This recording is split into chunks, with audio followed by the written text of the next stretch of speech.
Buenas tardes, feliz sábado, queridos hermanos, queridas hermanas. Espero que estéis bien. Seguramente habéis pasado una semana atípica, una semana demasiado tranquila, podríamos decir, tratando de respetar lo que nos han recomendado y lo que nos están exigiendo, no solamente recomendando, de quedarnos en casa para intentar de alguna forma hacer que el virus no avance y que podamos salir de esta situación cuanto antes. Espero que estéis bien y que Dios nos siga protegiendo, y oremos por los que sabemos que tristemente, quizás no aquí en Asturias, pero en otras zonas de España, hermanos incluso de las iglesias están infectados y están contagiados, están sufriendo, están algunos luchando por la vida. Deseamos y oremos para que nuestro Salvador, nuestro Señor, esté con cada uno de nosotros, esté con ellos ahí donde están, con cada uno de nosotros aquí donde estemos nosotros, y que este sábado, una vez más, a través de los mensajes que voy a difundir y a través de las miles de oportunidades, de posibilidades que tenemos a través de las redes sociales, del internet, y no solamente de eso, sino a través del estudio de la palabra, del estudio de profecía, de la oración, podamos aprovechar bien el tiempo y podamos conectarnos los unos con los otros y podamos conectarnos, como no, con nuestro Dios. Me gustaría en esta ocasión, al comienzo del sábado, estudiar un relato que seguramente lo conocemos, pero siempre hay cosas que podemos sacar para nuestra vida espiritual. Y por eso os invito a abrir vuestras Biblias en Mateo capítulo 14. En Mateo capítulo 14, también en Marcos capítulo 6, en Juan, el Evangelio de Juan capítulo 6, tenemos entre otros relatos, tenemos el relato de Jesús cuando manda a los discípulos a pasar a la otra orilla del mar de Galilea, solos en el barco por la noche. Ya se estaba atardeciendo, se estaba oscureciendo, y Jesús mandó a los discípulos para pasar el mar, mientras él se quería quedar a orar a solas y a despedir a la multitud después de aquel gran milagro de la multiplicación de los panes. No voy a leer el texto, pero podéis leer todo el capítulo 14 de Mateo, pero nos vamos a centrar sobre todo entre los versículos 22 y 33. Este relato de Mateo, a partir del versículo 22, empieza con el mandato de Jesús hacia sus discípulos de subir en la barca y marchar, mientras él se quedaba para despedir la multitud, y habían quedado para encontrarse en la otra orilla ya después de un tiempo. Me gustaría, no lo voy a leer para ahorrar un poco de tiempo aquí en el vídeo, pero me gustaría dividir este pasaje en tres partes. Y la primera parte de estas tres sería el momento de la tierra, el momento en el que Jesús está junto con los discípulos todavía, pero que Jesús, dice el versículo 22, hizo a sus discípulos entrar en la barca, ir delante de él a la otra ribera, entre tanto que él despedía a la multitud. Esa primera división me gustaría tratar sobre este mandato que Jesús les hace a los discípulos y el hecho de que Jesús se queda solo en la orilla del mar, en tierra seca, ¿verdad?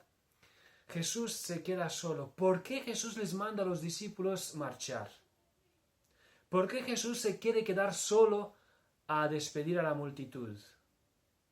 Si leemos todo el capítulo 14 nos damos cuenta, podemos entender por qué Jesús actúa así. Jesús, si leemos en el relato paralelo de Juan capítulo 6, Jesús les manda subir a los discípulos en la barca para que marchen. ¿Por qué? Porque Jesús se había dado cuenta de que ellos querían forzarle a hacerle rey. Entonces Jesús sabía que ese no era el plan divino, que ese no era el plan para él, que ese no era el plan que el Padre tenía para Jesús, para él. Entonces, por eso Jesús manda a los discípulos marchar.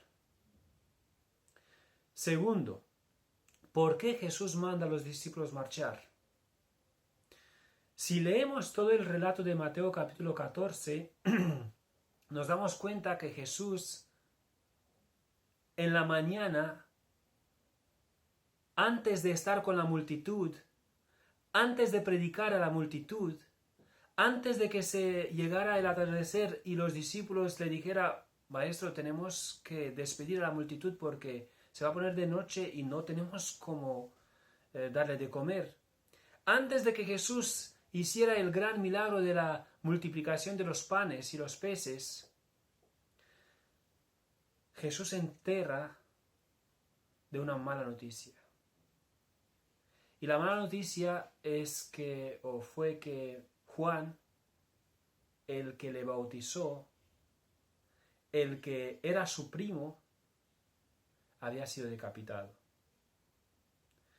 Esa mala noticia le hizo, dice la Biblia, que al oírlo, en el versículo 13 de Mateo 14, dice, Jesús se retiró de ahí en una barca a un lugar solitario para orar, pero la gente lo siguió y no pudo tener ese momento de oración a su Padre. Imagínese a Jesús cómo le dolía saber que Juan había sido matado. Imagínese a Jesús, el que cuando pasaba por un pueblo, el pueblo entero se quedaba sin enfermos. El que estaba sanando y trayendo tantas sonrisas a las multitudes con las que se encontraban.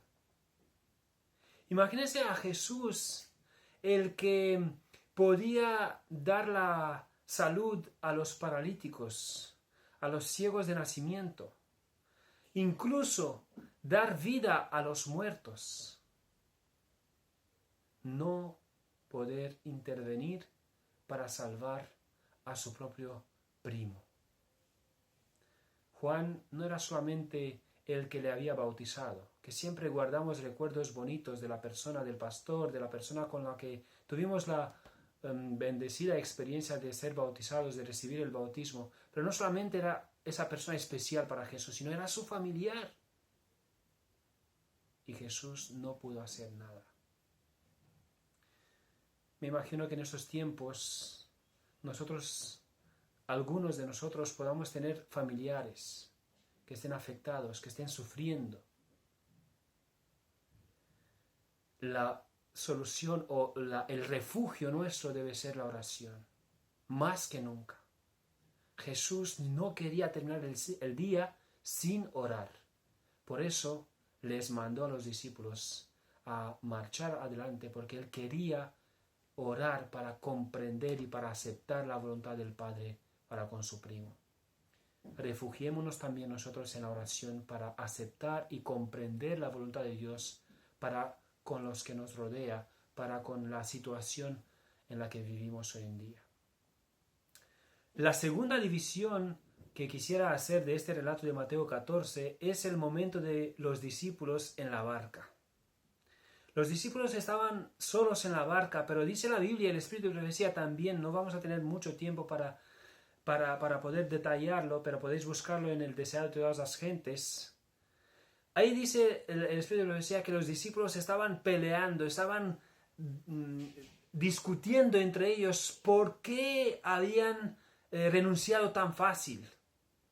Habían tardado en salir al mar, esperando que Jesús volviese, y por eso les habían pillado la noche. Y así discutiendo entre ellos, Dios intervino de alguna forma e hizo soplar de nuevo un viento, una tormenta. En un trayecto que normalmente lo podían hacer en poco más de una hora. Dice la Biblia que Jesús, cuando los encontró, cuando vino a ellos, estaban en la cuarta vigía, entre las 3 y las 6 de la madrugada, así que había pasado mucho tiempo. Y ellos se encontraban luchando. Cuando luchaban, dice el Espíritu de Profecía, que dejaron de lado toda pelea, dejaron de lado toda lucha, toda discusión entre ellos.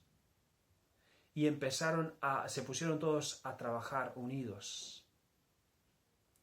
El hecho de que estaban en la barca no es algo raro. Jesús les había mandado y la barca es normal que esté sobre las aguas. El versículo 24 dice: la barca estaba en medio del mar. Es normal que la barca esté sobre las aguas. Para eso había sido construida la barca. Pero ¿por qué estaba todavía ahí? Y esa debe ser la lección para nosotros también. ¿Por qué estamos todavía aquí? ¿Será que todavía estemos peleando, estemos discutiendo, no nos centremos en lo que debemos hacer? Ahora, ese relato nos invita, nos ayuda a darnos cuenta, a reaccionar y a ponernos a trabajar para que cumplamos con nuestra misión. Es interesante que Jesús en ningún momento perdió de vista a los discípulos. Y así llegamos al tercer aspecto. Jesús viene a ellos. Jesús, de hecho, nunca les había perdido de vista. Jesús dice en el desierto de las gentes, Jesús no los había olvidado. El que velaba en la orilla vio a aquellos hombres que, llenos de temor, luchaban contra la tempestad. Ni por un momento perdió de vista a sus discípulos. Con la más profunda solicitud, sus ojos siguieron al barco agitado por la tormenta con su preciosa carga. Porque esos hombres habían de ser la luz del mundo. Como una madre vigía con tierno amor a sus hijos, el compasivo maestro vigilaba a sus discípulos. Cuando sus corazones estuvieron subyugados, apagada su ambición profana y en humildad oraron pidiendo ayuda, les fue concedida. Y Jesús fue a encontrarse con ellos. Conocemos el relato, el pedido de Pedro, cómo avanzó mirando a Jesús, cómo cayó cuando dejó de mirar a Jesús. La idea es, estamos en la barca, estamos luchando todavía en el medio de las aguas. No luchemos solos. No nos olvidemos que no podemos avanzar solos. No podemos llegar a la orilla solos. Necesitamos reconocer nuestra necesidad de Jesús. Igual que con los discípulos, Jesús no nos ha perdido de vista. Jesús sabe que estamos pasando por tormenta, por sufrimiento. Sabe que lo necesitamos, pero Él quiere que nos haga entender a nosotros que lo necesitemos.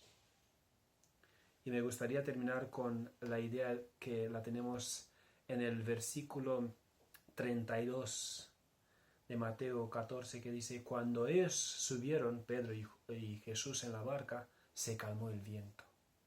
En el mismo relato de Juan, dice Juan 6:21, entonces con gusto le recibieron en la barca, la cual llegó enseguida a la tierra.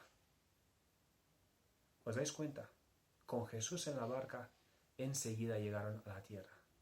Que Dios nos ayude a darnos cuenta de nuestra necesidad de Jesús, a dejar de luchar solos y a reclamar, a clamar como nunca antes, como Pedro lo hizo: Señor, sálvame, porque solamente podemos encontrar salvación en Él.